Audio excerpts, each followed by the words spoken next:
وأشهد أن لا إله إلا الله وحده لا شريك له وأشهد أن محمدًا عبده ورسوله صلى الله عليه وسلم. يا أيها الذين آمنوا اتقوا الله حق تقاته ولا تموتن إلا وأنتم مسلمون. يا أيها الناس اتقوا ربكم الذي خلقكم من نفس واحدة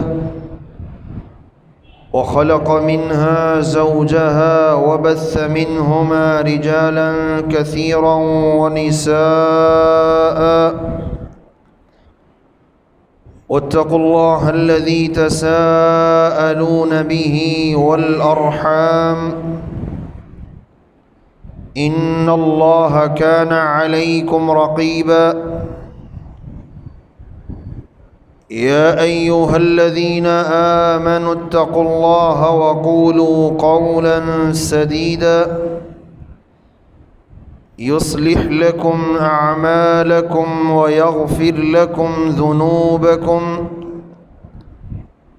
ومن يطع الله ورسوله فقد فاز فوزا عظيما. أما بعد فإن خير الحديث كتاب الله وخير الهدي هدي محمد صلى الله عليه وآله وسلم وشر الأمور محدثاتها وكل محدثة بدعة وكل بدعة ضلالة وكل ضلالة في النار. اللهم صل على محمد وعلى آل محمد كما صليت على إبراهيم وعلى آل إبراهيم إنك حميد مجيد. اللهم بارك على محمد وعلى آل محمد كما باركت على إبراهيم وعلى آل إبراهيم إنك حميد مجيد. أعوذ بالله السميع العليم من الشيطان الرجيم من همزه ونفخه ونفثه. بسم الله الرحمن الرحيم. شهر رمضان الذي أنزل فيه القرآن هدى للناس وبينات من الهدى والفرقان. وقال النبي صلى الله عليه وآله وسلم: إذا جاء رمضان فتحت أبواب الجنة وغلقت أبواب النار وصفدت الشياطين أو كما قال رسول الله صلى الله عليه وسلم. قابل صد احترام لائق صد تکریم سامعین مکرم، اللہ رب العزت نے جب سے زمین و آسمان کو بنایا تب سے سال کے مہینوں کی تعداد 12 مقرر کی ہے، اور یہ اللہ رب العزت کے فیصلے ہیں کہ جیسے رب العزت نے انسانوں میں سے بعض انسانوں کو بعض پہ فضیلت دی ہے، ایسے ہی دینوں میں سے بعض دینوں کو بعض پہ فضیلت دی، ایسے ہی مہینوں میں سے بعض مہینوں کو بعض پہ فضیلت دی، اور ایسے ہی گھڑیوں میں سے بعض گھڑیوں کو بعض گھڑیوں پہ اللہ نے فضیلت دی ہے۔ رمضان المبارک کا مہینہ وہ مہینہ ہے جو سال کے تمام مہینوں میں سب سے زیادہ فضیلت رکھنے والا مہینہ ہے۔ انسان نے اگر کہیں جانا ہو تو جانے سے پہلے وہ تیاری کرتا ہے، اور جس کے پاس کوئی آنے والا ہو، آنے والے کی آمد سے قبل گھر والے بھی تیاری کرتے ہیں۔ اسی طرح ہی رمضان المبارک کا مقدس مہینہ، جس کی عظمت اور فضیلت تو بہت رسول اللہ صلی اللہ علیہ وسلم نے اپنی احادیث میں بیان کی، اس کی آمد سے قبل مسلمانوں کو بھی ابھی سے ہی اپنے آپ کو تیار رکھنا چاہیے۔ صرف دو چیزیں رمضان کی آمد سے قبل ہر مسلمان کو لازمی کرنی چاہیے۔ ان دو چیزوں کے بعد ہم اپنی بات کو آگے بڑھائیں گے۔ سب سے پہلی چیز، اس بات کا پختہ عزم اور ارادہ انسان بنا لے، اور ابھی سے بنائیں کہ ہم اللہ کے فضل، اس کی رحمت اور اس کی توفیق کے بعد اس مہینے سے بھرپور فائدہ حاصل کرنے کی کوشش کریں گے۔ اس مہینے کے مکمل روزے بھی رکھیں گے، قیام اللیل کے اندر بھی ہم شریک ہوں گے، قرآن مجید کی تلاوت اور ذکر و اذکار کے اندر بھی ہم بھرپور شرکت کریں گے۔ ابھی سے نیت بنانے کا فائدہ کیا ہوگا؟ رسول اللہ صلی اللہ علیہ وسلم نے فرمایا، صحیح بخاری کی روایت ہے، فَمَنْ هَمَّ بِحَسَنَةٍ فَلَمْ يَعْمَلْهَا، جو انسان نیکی کا پختہ عزم کر لیتا ہے، نیکی کا پکا ارادہ بنا لیتا ہے، اگر کسی وجہ سے وہ نیکی نہیں کر پاتا، اللہ خالق و مالک اس کو پھر بھی اجر عطا فرما دیتے ہیں۔ اس لیے ابھی سے نیت اور ابھی سے عزم کیجئے۔ عزم کے بغیر شریعت میں کوئی بھی عمل معتبر نہیں۔ اور دوسرا کام، اگر کسی عذر کی وجہ سے،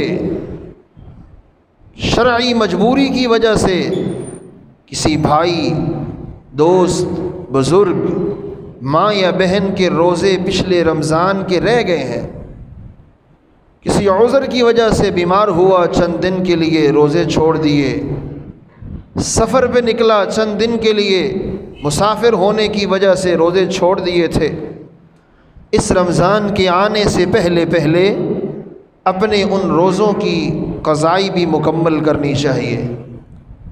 سیدہ عائشہ رضی اللہ تعالی عنہا بیان کرتی ہیں کہ رسول اللہ صلی اللہ علیہ وآلہ وسلم اس مہینے کے اندر کثرت سے نفلی روزے رکھا کرتے تھے۔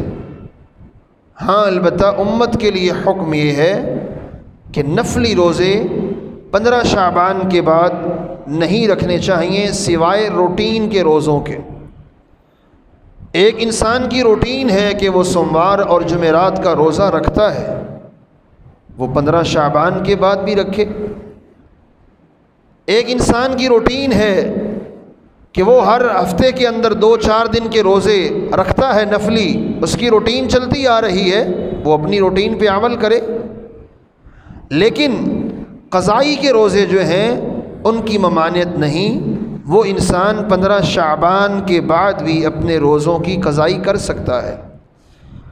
سیدہ عائشہ رضی اللہ تعالی عنہا کہتی ہیں کہ رمضان المبارک میں جو روزے رہ جاتے تھے، میں ان کی قضائی شعبان کے مہینے میں دیا کرتی تھی، کیونکہ رسول اللہ صلی اللہ علیہ وسلم بھی اس مہینے میں کثرت سے نفلی روزوں کا اہتمام کرتے تھے۔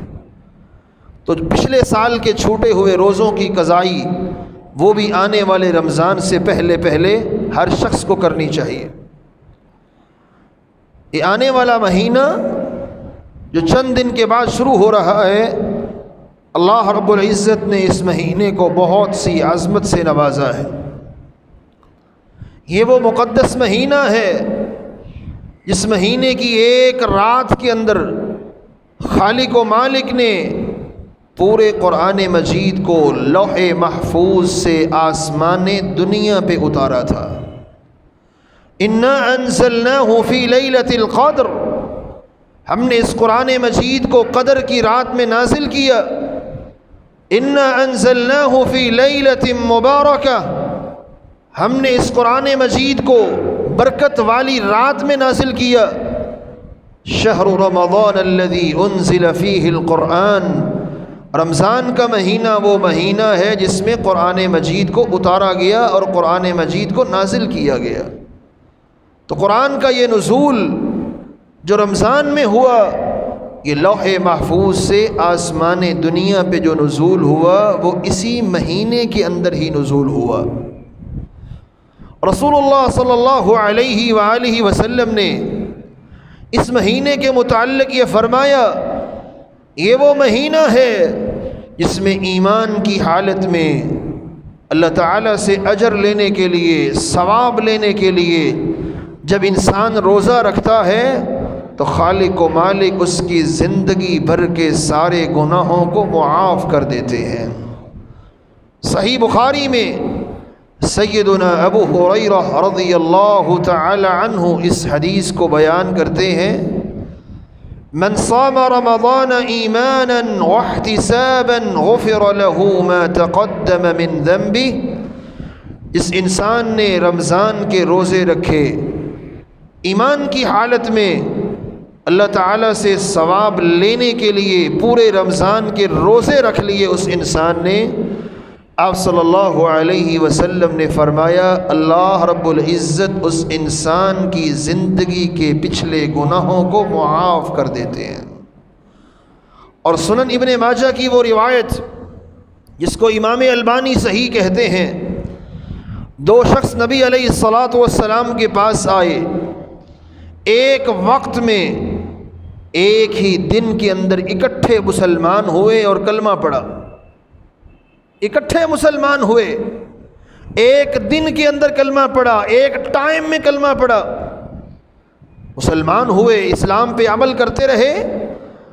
ان میں سے ایک صحابی کو اللہ نے شہادت کی موت سے سرفراز کر دیا، وہ میدان جہاد میں لڑتا ہوا شہید ہو گیا، اور دوسرا صحابی وہ اپنے بستر پہ فوت ہوا، لیکن اس کی شہادت کے 1 سال کے بعد وہ شہید ہو گیا اور یہ 1 سال مزید زندہ رہا۔ سیدنا طلحہ بن عبید اللہ رضی اللہ عنہ بیان کرتے ہیں کہ خواب میں دیکھنے والے نے ان دونوں کو دیکھا تو کیا دیکھتا ہے، جو 1 سال بعد اپنے بستر پہ فوت ہوا تھا وہ جنت میں شہید ہونے والے سے پہلے جا رہا ہے۔ بڑا حیران ہوا، اس کو تعجب ہوا کہ وہ انسان شہید ہوا ہے، اللہ کے راستے میں اپنی جان دے دی ہے، وہ جنت میں بعد میں جا رہا ہے، اور یہ جو اپنے بستر پہ فوت ہوا یہ اس سے پہلے جنت میں جا رہا ہے۔ حیران، خواب ختم ہوئی، پیارے پیغمبر علیہ السلام کے پاس آیا، آ کے سوال کرتا ہے، یا نبی اللہ صلی اللہ علیہ وسلم میں نے یہ خواب دیکھا ہے۔ فرمایا خواب تو تمہاری ٹھیک ہے۔ صحابہ کرام بھی حیران ہو گئے، اللہ کے حبیب علیہ السلام ماجرا کیا ہے؟ وہ شہید ہوا ہے، اللہ کے راستے میں اپنی جان کا نذرانہ دے گیا، اور یہ اپنے بستر پہ فوت ہوا لیکن جنت میں اس سے پہلے چلا گیا، موت اس کی پہلے ہوئی، وہ بھی شہادت کی ہوئی، جنت میں بعد میں جا رہا ہے، اس کی موت بعد میں ہوئی، بستر پہ ہوئی، جنت میں پہلے جا رہا ہے، اس کی وجہ کیا ہے؟ آپ صلی اللہ علیہ وسلم نے فرمایا میرے صحابہ مجھے بتاؤ ان میں سے پہلے دنیا سے کون گیا تھا؟ صحابہ نے کہا وہ پہلے گیا جو شہید ہوا۔ بعد میں کون گیا تھا؟ وہ بعد میں گیا جو بستر پہ فوت ہوا۔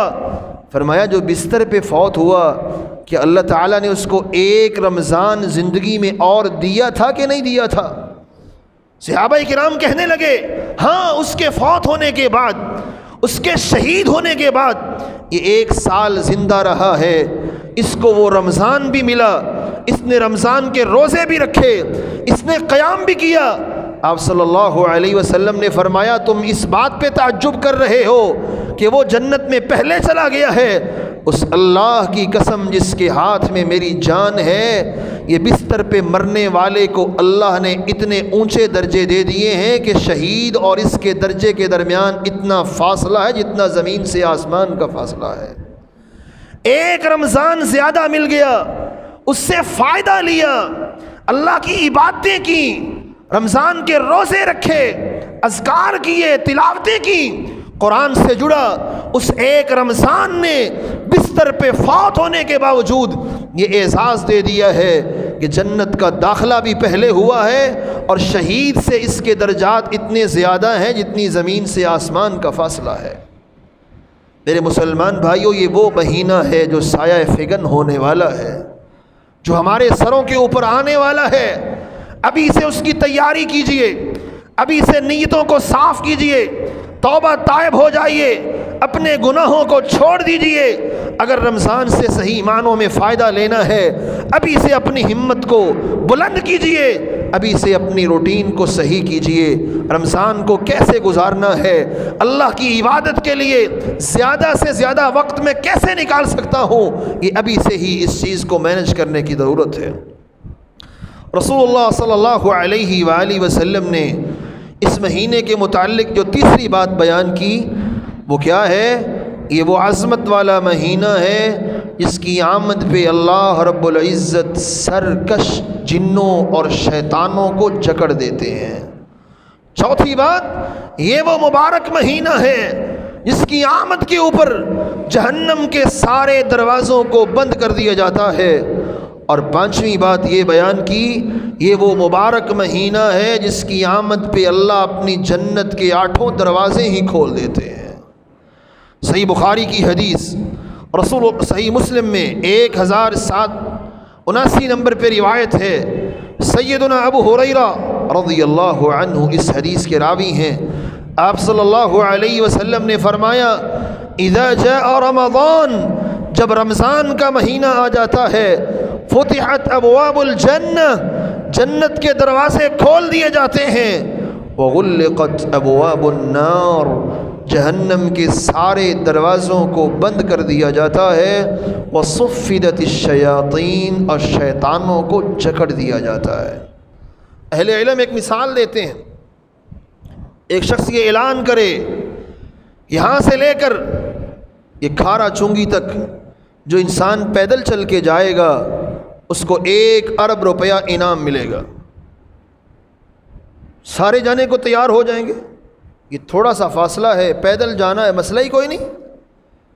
لیکن اگر ساتھ یہ بھی اعلان ہو جائے کہ بھائی یاد رکھنا ایک ہی راستہ اس طرف جا رہا ہے، اسی راستے سے جاؤ گے تو انعام ملے گا ورنہ نہیں ملے گا، اور اس راستے پہ ایک بہت خوفناک شیر بیٹھا ہوا ہے، اب کون جانے کو تیار ہے اور کون انعام لینا چاہے گا؟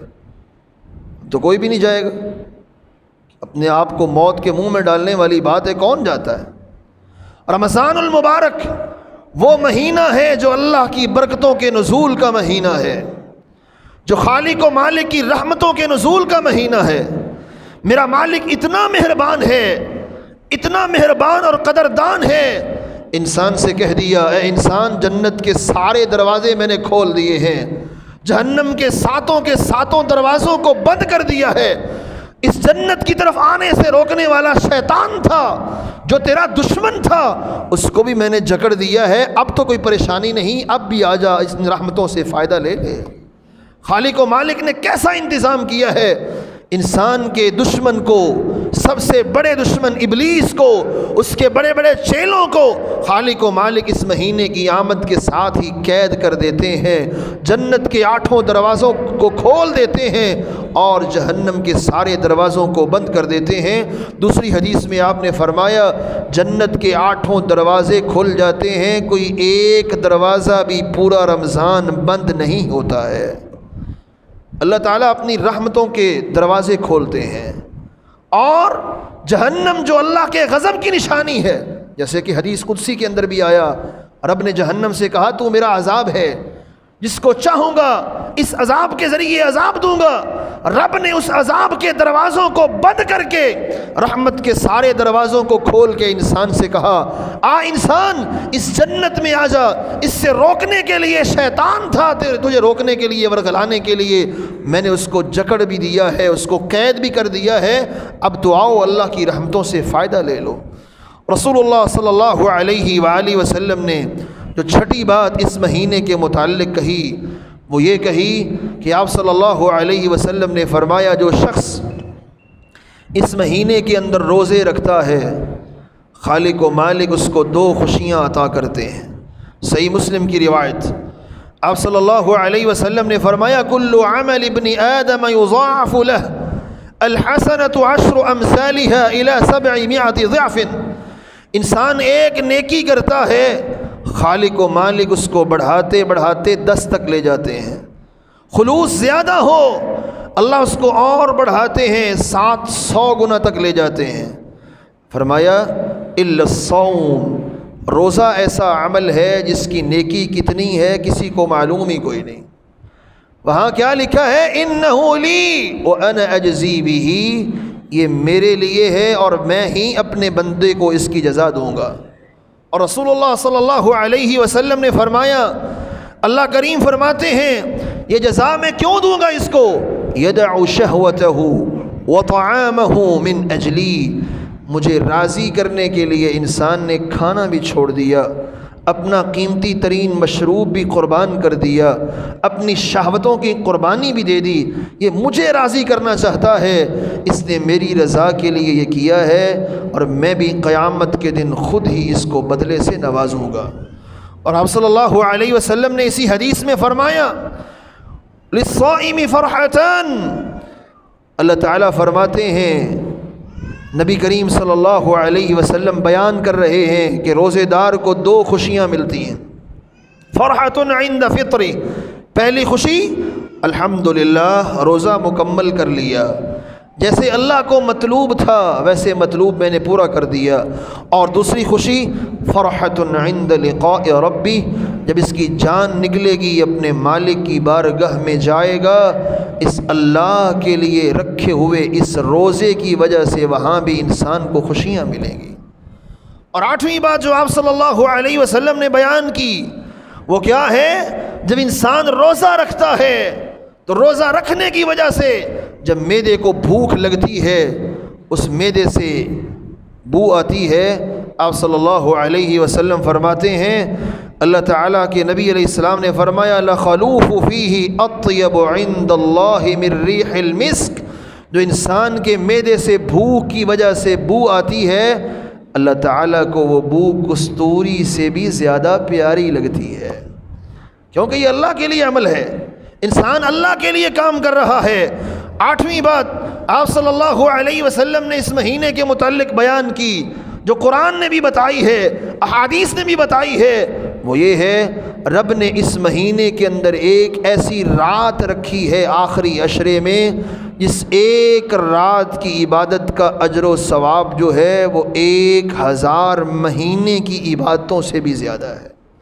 لیلۃ القدر خیر من 1000 شہر، رمضان کا مہینہ وہ مہینہ ہے جس میں رب نے قدر کی رات کو رکھا جو 1000 مہینے کی عبادتوں سے بھی زیادہ افضل اور زیادہ اجر رکھتی ہے۔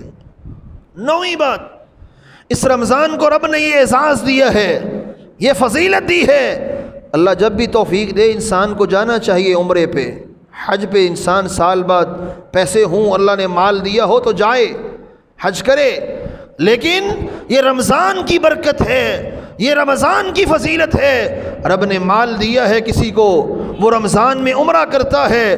آپ صلی اللہ علیہ وسلم نے فرمایا، یہ حدیث بھی اللہ کے نبی صلی اللہ علیہ وسلم کی جامع ترمذی میں سنن نبی داود میں موجود ہے، اراد رسول اللہ صلی اللہ علیہ وسلم الحج، نبی علیہ السلام حج پہ جا رہے، فقالت امرأة لزوجها، ایک صحابیہ اپنے خامن سے کہتی ہے احجنی مع رسول اللہ صلی اللہ علیہ وسلم، میرا بڑا دل کر رہا ہے، بڑی خواہش ہے کہ آپ مجھے بھی اللہ کے نبی علیہ السلام کے ساتھ حج پہ لے کے جائیں۔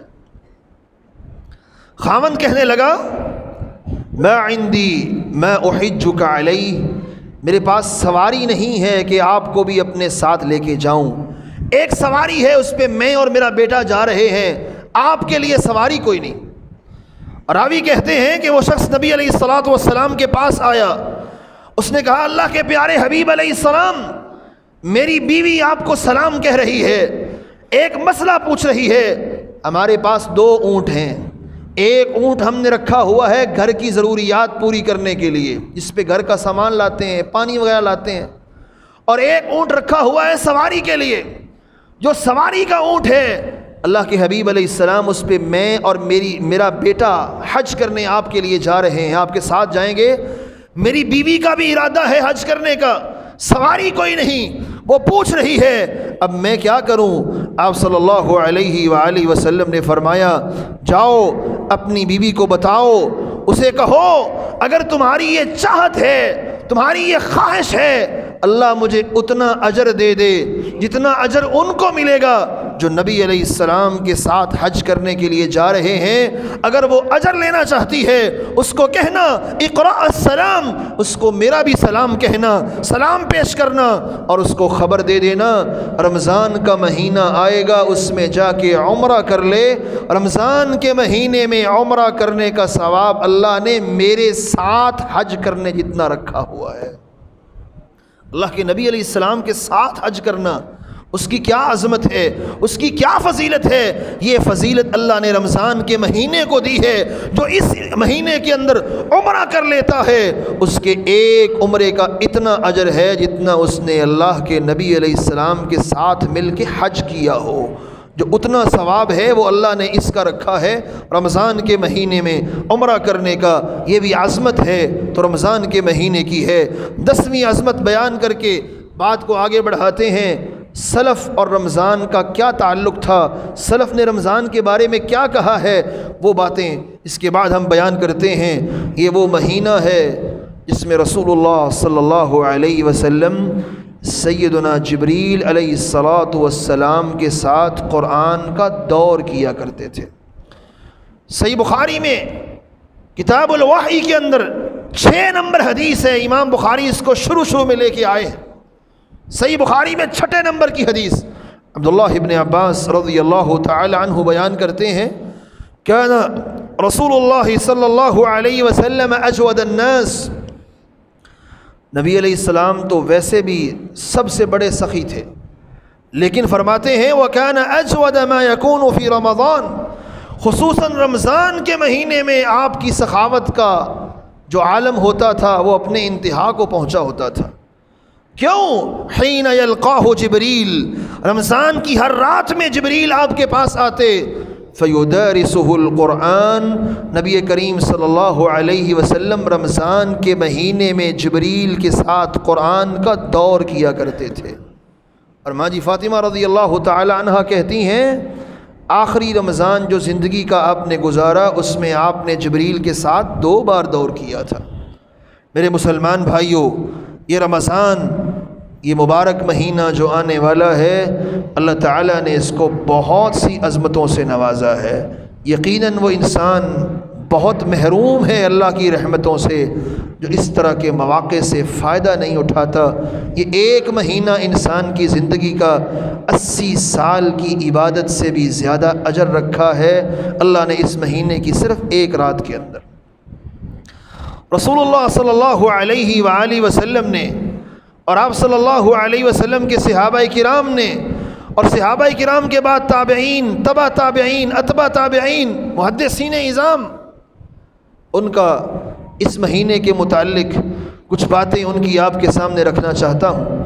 سیدنا جابر بن عبداللہ رضی اللہ تعالی عنہ بیان کرتے ہیں اس مہینے میں ہر شخص روزہ رکھنے کی کوشش کرتا ہے، ہر مسلمان مرد ہو یا عورت ہو، لیکن یاد رکھیے روزہ صرف کھانا پینا چھوڑ دینا اس کا نام نہیں۔ جابر بن عبداللہ رضی اللہ عنہ صحابی رسول ہیں، وہ کیا کہتے ہیں؟ اذا صمت فلیصم سمعک، امام حاکم نے اس کو مستدرک میں ذکر کیا۔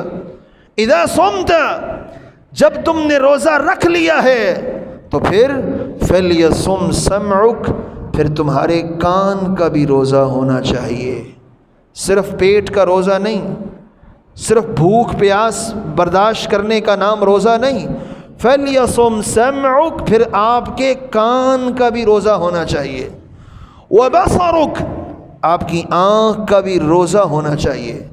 اور آنکھ کا روزہ کیا ہے پھر؟ من المحارم، آپ کے کان حرام بات کو نہ سنیں، جھوٹی گفتگو کو نہ سنیں۔ روزہ رکھا ہوتا ہے، دکان میں بیٹھے ہوتے ہیں، سامنے ٹی وی آن کیا، جو کوئی جہان کی جھوٹی خبریں ہیں سارا دن سنتے ہیں وہ۔ میرے بھائی نہیں، جب روزہ رکھ لیا ہے تو روزہ کان کا بھی ہے، آپ کے کان میں حرام بات نہ جائے، آپ کے کان میں جھوٹی بات، چغلی، غیبت، بہتان، اس طرح کی باتیں کان کے اندر نہیں جانی چاہیے، کان کا بھی روزہ ہے۔ اور وَبَصَرُكَ مِنَ الْمَحَارِمِ، آپ کی آنکھ کا بھی روزہ ہے، آپ کی آنکھ کسی غیر محرم کو نہ دیکھے، جن چیزیں کو دیکھنے کو اللہ نے حرام کیا ہے وہ چیزیں نہ دیکھیں۔ اور وَلِسَانُكَ مِنَ الْكَذِبِ، آپ کی زبان بھی جھوٹ نہ بولے، زبان کا بھی جھوٹ نہ بولنا، یہ زبان کا روزہ ہے۔ وَدَعْ أَذَى الْخَادِمِ، جب رمضان کا مہینہ آ جائے، جابر بن عبداللہ کہتے ہیں روزہ کیا ہے؟ جہاں کان کا ہوگا، آنکھ کا ہوگا، زبان کا ہوگا، وہاں یہ بھی روزہ ہے۔ جو آپ کے متحد کام کرنے والے ہیں، دکان پہ نوکر رکھے ہوئے ہیں، مزدور رکھے ہوئے ہیں، دع أذى الخادم، ان کو تکلیف دینا چھوڑ دو، ان پہ بوجھ کم کر دو، ان کو ڈیوٹی جو ہے وہ کم کر دو، تنخواہ پوری دو، ان کو زبان سے اذیت نہ دو، زبان سے تکلیف نہ دو، زبان سے گالی نہ بولو، ان پہ بوجھ نہ ڈالو۔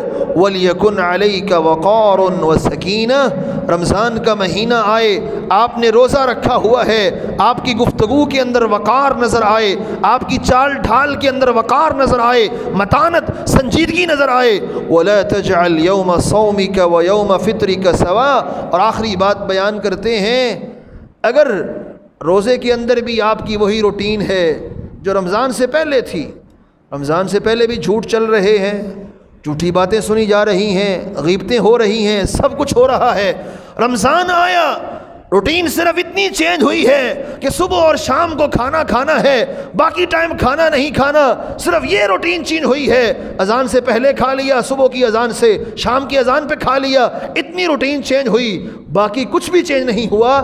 فرماتے ہیں پھر سمجھ لو آپ نے روزہ رکھا ہی نہیں ہے۔ اگر تمہارے روزہ نہ رکھنے کے ایام اور روزہ رکھنے کے ایام میں کوئی فرق نہیں آیا، کوئی تبدیلی نہیں آئی، اس کا مطلب یہ ہے پھر آپ نے وہ روزہ رکھا ہے جس پہ اللہ کوئی ثواب نہیں دیتے ہیں، جس پہ اللہ کوئی اجر نہیں دیتے ہیں۔ روزہ رکھا ہے تو تبدیلی بھی آنی چاہیے، وہ کام جو رمضان سے پہلے نہیں کر سکے تھے روزے کی حالت میں ہر وہ اچھا کام کریں، وہ کام جو پہلے نہیں چھوڑ سکے تھے برے، روزے کی حالت میں ضرور ان سے بچیں تاکہ فرق نظر آئے کہ واقعتاً اس انسان کے روزے اور روزوں سے پہلے کے ایام میں تبدیلی آ چکی ہے۔ اور روزہ کیسا ہو؟